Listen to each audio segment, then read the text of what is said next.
যার ধমনীতে শিরায় বঙ্গবন্ধু রক্তস্রোত প্রবাহমান, যার নেতৃত্বে বাংলাদেশ আজকে উন্নয়নের মহাসড়কে অদম্য গতিতে এগিয়ে চলছে, দেশরত্ন জননেত্রী শেখ হাসিনা এখন আপনাদের সামনে বক্তব্য রাখবেন।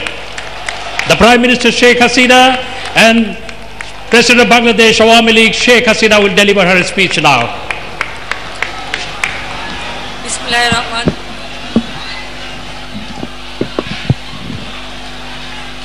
Bismillahirrahmanirrahim. Bismillahirrahmanirrahim.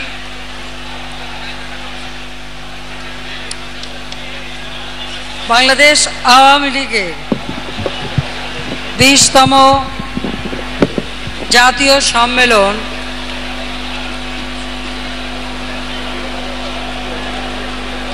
বাইশ ও 23 অক্টোবর 2016 সালের এই ঐতিহাসিক সরদি উদ্যানে অনুষ্ঠিত হচ্ছে।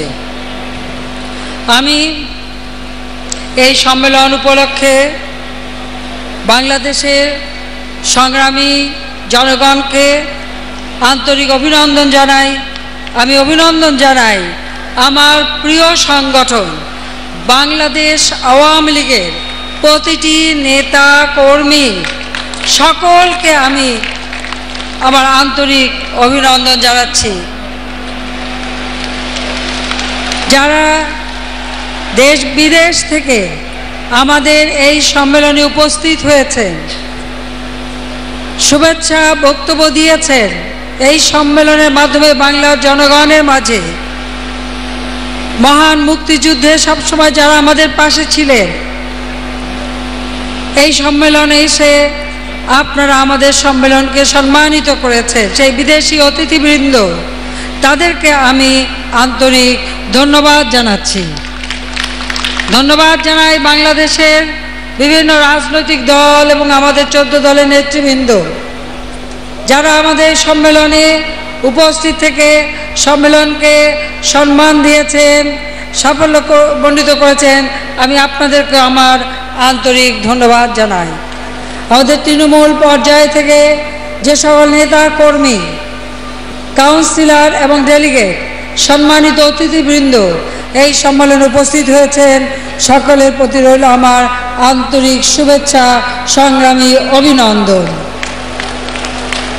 আমার বক্তব্যের প্রথমেই আমি শ্রদ্ধা জানাই আমাদের মহান নেতা, সর্বকালের সর্বশ্রেষ্ঠ বাঙালি জাতির পিতা বঙ্গবন্ধু শেখ মুজিবুর রহমানকে। শ্রদ্ধা জানাই 30 লক্ষ শহীদ যাদের রক্তের বিনিময়ে স্বাধীনতা পেয়েছি, আমার 2 লাখ মা বোন যাদের ইজ্জতের বিনিময়ে আজকে এই স্বাধীনতা, তাদেরকে আমি শ্রদ্ধা জানাচ্ছি। মহান মুক্তিযুদ্ধের সকলের প্রতি যারা অংশগ্রহণ করেছে তাদের প্রতি আমার সশ্রদ্ধ সালাম।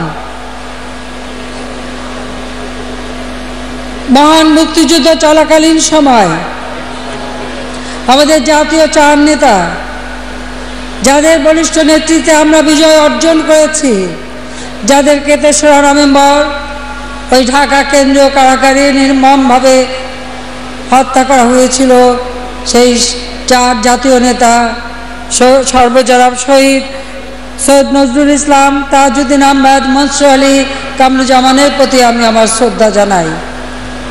75 15ই আগস্ট, এই 15ই আগস্ট আমাদের জীবনে এসেছিল এমন একটি সময় যখন জাতির পিতার নেতৃত্বে বাংলাদেশ যুদ্ধ বিধ্বস্ত একটি বাংলাদেশকে গড়ে তুলে বাংলাদেশের মানুষের আর্থসামাজিক উন্নয়নের পথে দেশকে জাতির পিতা এগিয়ে নিয়ে যাচ্ছিলেন।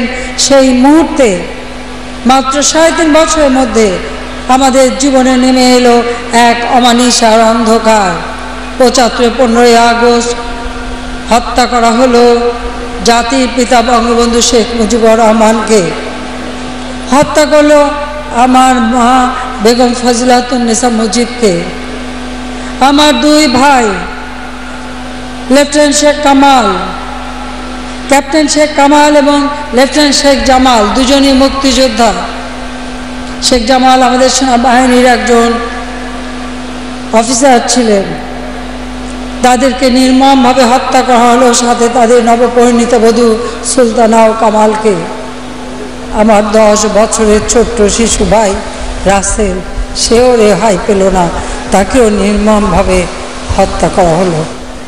একই সাথে হত্যা করা হলো শেখ ফজলুল হক মনির, মুক্তিযোদ্ধা, যুবনেতা, তার অন্তঃসত্ত্বা স্ত্রী আরজুমনিকে। আব্দুর রাব সানিয়াবাদ, যিনি কৃষিমন্ত্রী ছিলেন এবং মুক্তিযোদ্ধা, তাকে নির্মমভাবে হত্যা করা হলো। সেই সাথে তার 10 বছরের ছেলে আরিফ, 13 বছরের মেয়ে বেবি, 4 বছরের নাতি সুকান্ত সহ তার পরিবারের সদস্যদের। জাতির পিতার মিলিটারি সেক্রেটারি ব্রিগেডিয়ার জামিল ছুটে এসেছিলেন। রাষ্ট্রপতি বঙ্গবন্ধু শেখ মুজিবুর রহমানের জীবন বাঁচাতে তাকেও ঘাতকের দল নির্মমভাবে হত্যা করেছে। আমার একমাত্র চাচা শেখ আবু নাসের, যিনি মুক্তিযোদ্ধা এবং একজন পঙ্গু ছিলেন, তাকেও নির্মমভাবে হত্যা করেছে। 15 আগস্ট আমরা পরিবারের 18 জন সদস্যকে হারিয়েছিলাম। আমার ছোট বোন, আমি বিদেশে ছিলাম, সেজন্যই আমরা বোধহয় বেঁচে গিয়েছিলাম। কিন্তু এ বাচ্চা যে কত কষ্টে, দুঃখে, স্বজন হারাবার বেদনা নিয়ে যারা বেঁচে থাকে, শুধু তারাই উপলব্ধি করতে পারে।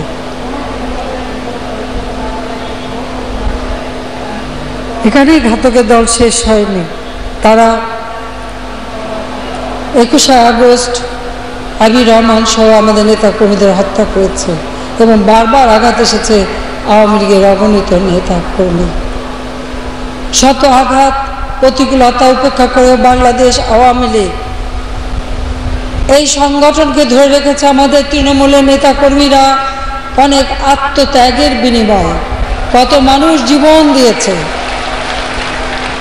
কত মানুষ আঘাতে পঙ্গু হয়েছে। আমি সকলের কথাই আজ স্মরণ করি। বাংলাদেশ আওয়ামী লীগ প্রতিষ্ঠা লাভ করেছিল 1949 সালের 23শে জুন ঢাকা রোজ গার্ডেনে। আমি আজকের দিনে আওয়ামী লীগের প্রতিষ্ঠাতা সভাপতি মাওলানা ভাসানীর প্রতি শ্রদ্ধা জানাই। প্রতিষ্ঠাতা সাধারণ সম্পাদক শামসুল হকের প্রতি আমি শ্রদ্ধা জানাই। গণতন্ত্রের মানুষ পুত্র হোসেন শহীদ সোহরাওয়ার্দীর প্রতি আমি শ্রদ্ধা জানাই, যারা এই সংগঠন গড়ে তুলে বাংলাদেশের মানুষের অধিকার প্রতিষ্ঠার সংগ্রামকে এগিয়ে নিয়ে যাবার পথ সুগম করেছিলেন।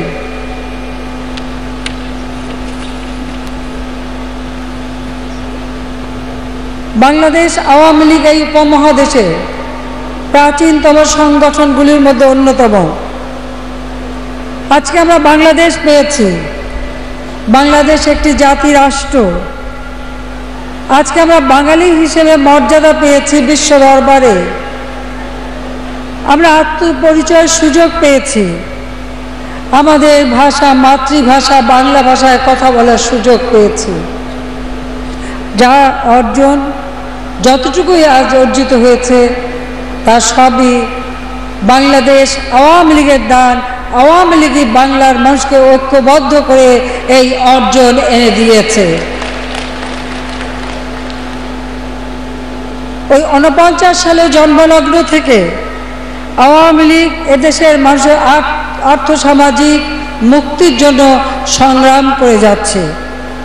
52 ভাষা আন্দোলন, 66 6 দফা আন্দোলন এবং আমাদের মহান স্বাধীনতা, শত প্রতিকূল অবস্থা মোকাবেলা করে, জেল জুলুম অত্যাচার সহ্য করে এদেশের মানুষের এই মুক্তি এনে দিয়েছে বাংলাদেশ আওয়ামী লীগ, যার নেতৃত্ব দিয়েছেন জাতির পিতা বঙ্গবন্ধু শেখ মুজিবুর রহমান। 1970 সালের নির্বাচন, যে নির্বাচনের নিরঙ্কুশ সংখ্যাগরিষ্ঠতা পেয়েছিল আওয়ামী লীগ, পাকিস্তানি সামরিক জান্তা ক্ষমতা হস্তান্তর করেনি। জাতির পিতা অসহযোগ আন্দোলনের ডাক দিয়েছিলেন। আর এই সোহরাওয়ার্দী উদ্যান, ঐতিহাসিক উদ্যান, এখানে দাঁড়িয়ে তিনি ঘোষণা করেছিলেন, এবারের সংগ্রাম আমাদের মুক্তির সংগ্রাম, এবারের সংগ্রাম আমাদের স্বাধীনতা সংগ্রাম। সেই আহ্বানে সাড়া দিয়ে বাংলার মানুষ ঝাঁপিয়ে পড়েছিল স্বাধীনতা সংগ্রামে। 25শে মার্চ কালো রাতে হানাদার পাকিস্তানি বাহিনী ঝাঁপিয়ে পড়েছিল নিরস্ত বাঙালির উপর। 26শে মার্চের প্রথম প্রহরে জাতির পিতা ঘোষণা দিয়েছিলেন, আজ থেকে বাংলাদেশ স্বাধীন। বাংলাদেশ থেকে শেষ শত্রু বিতরণ করার জন্য আহ্বান জানিয়েছিলেন। বাংলার মানুষ তার কথা অক্ষরে অক্ষরে মেনে নিয়েছিল। মহান মুক্তিযুদ্ধ শুরু হয়েছিল। 17ই এপ্রিল স্বাধীন গণপ্রজাতন্ত্রী বাংলাদেশ সরকার গঠিত হয় এবং শপথ গ্রহণ করে। সেই শপথ এমন জায়গায় গঠিত হয়েছিল যেখানে 1757 সালে 23শে জুন বাংলাদেশের স্বাধীনতা সূর্য অস্তমিত হয়েছিল। আর সেই 23শে জুন 1949 সালে বাংলাদেশ সৃষ্টি হয়। আর সেই বাংলাদেশের স্বাধীনতা সূর্য আবার উদিত হয় এবং প্রথম সরকার শপথ গ্রহণ করে ওই আমাদের মেহেরপুরের কুষ্টিয়া, তখন কুষ্টিয়া জেলা ছিল, মেহেরপুর মহকুমা ছিল, তার বৈদ্যনাথতলা, সেখানেই প্রথম স্বাধীন সরকার, যেখানে জাতির পিতা বঙ্গবন্ধু শেখ মুজিবুর রহমান ছিলেন প্রথম রাষ্ট্রপতি, সৈয়দ নজরুল ইসলাম উপরাষ্ট্রপতি, তাজউদ্দিন আহমেদ প্রথম প্রধানমন্ত্রী। যেহেতু বঙ্গবন্ধুকে 26শে মার্চ স্বাধীনতা ঘোষণার সাথে সাথে হানাদার পাকিস্তানি বাহিনী গ্রেপ্তার করে নিয়ে যায়, তাই সৈয়দ নজরুল ইসলাম তিনি অস্থায়ী রাষ্ট্রপতি হিসেবে রাষ্ট্রীয় কার্য পরিচালনা করেন। আমাদের বন্ধু প্রতিম দেশগুলি আমাদের সহযোগিতা করে। মিত্র শক্তির সহায়তায় বাঙালি জাতি বিজয় অর্জন করে। 16ই ডিসেম্বর পাকিস্তানি হানাদার বাহিনী মিত্র শক্তির কাছে আত্মসমর্পণ করে। বাংলাদেশ শত্রুমুক্ত হয় এবং এই সরহদি উদ্যানেই মিত্র শক্তির কাছে পাকিস্তানি হানাদার বাহিনী আত্মসমর্পণ করেছিল। সেই মিত্র শক্তিদের মধ্যে ভারতীয় জনগণ, ভারতের সরকার, শ্রীমতী ইন্দিরা গান্ধী সহ ভারতের সকল রাজনৈতিক দল এবং কিছুক্ষণ আগে আপনার বক্তব্য শুনেছেন আমাদের নেপাল, ভুটান সহ রাশিয়া এবং অন্যান্য সকল দেশ, এমনকি আমি বলবো পৃথিবীর প্রত্যেকটা দেশেরই জনগণ বাংলাদেশের এই মুক্তি সংগ্রামকে, স্বাধীনতা যুদ্ধকে সমর্থন জানিয়েছিল, সহযোগিতা করেছিল বলেই আমাদের পক্ষে বিজয় অর্জন সম্ভব হয়েছিল।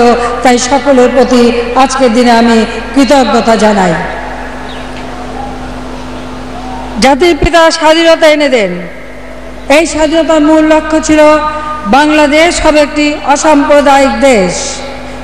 সকল ধর্ম বর্ণের মানুষ তার সমান অধিকার ভোগ করবে। প্রত্যেক ধর্ম নিজ নিজ ধর্ম স্বাধীনভাবে সম্মানের সাথে পালন করবে। আর বাংলাদেশ হবে একটি ক্ষুধামুক্ত, দারিদ্র্যমুক্ত বাংলাদেশ। আমাদের দুর্ভাগ্য 1975 সালে 15ই আগস্ট জাতির পিতাকে হত্যা করার পর সেই স্বপ্ন ধূলিসাৎ হয়ে যায়। অবৈধভাবে মার্শাল ল জারি করে ক্ষমতা দখল শুরু হয়। বাংলাদেশের জনগণের গণতন্ত্র অধিকার